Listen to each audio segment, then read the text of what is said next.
First off, I got to give all praises to the highest power, YAHAWAH, the true God of the Bible, and I do so in the name of his only begotten Son, Yahawashi, with a word ignorantly called Jesus Christ.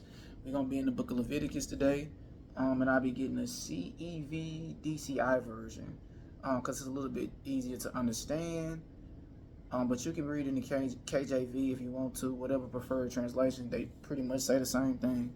It says, "Remember, I am the Lord your God. I rescued you from," it's verse 38, by the way. "Remember, I am the Lord your God. I rescued you from Egypt and gave you the land of Canaan so that I would be your God." He's talking about the Israelites. "Suppose some of your people become so poor that they have to sell themselves and become your slaves. Then you must treat them as servants rather than as slaves.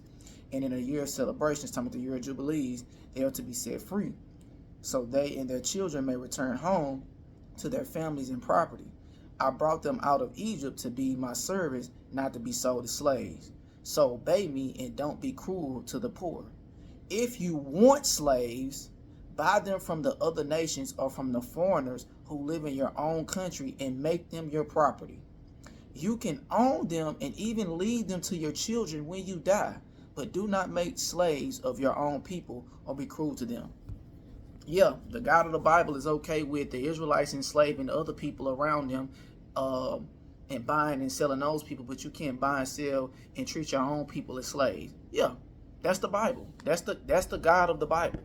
And I'm okay with that. And some of y'all might say, well, that was the Old Testament. So even then, you still got to admit your God at one point was okay with us or the Israelites selling nations into captivity, into slavery, and making them slaves forever, and even being able to give those to their children and inherit them like they're just property or some land. But you can't do that with your own people. But Christ said in Matthew 5:17, "Think not that I've come to destroy the law or the prophets. I have not come to destroy, but to fulfill. For verily I say unto you, till heaven and earth pass away, one jot or one tittle shall in no wise pass from the law until all be fulfilled." And he hasn't came back yet. So that right there still stands to this day. Still stands to this day. So you have to ask yourself that. Ask yourself, is this the God I serve? Did you know that you serving that God? Or did you know that's the true God of the Bible?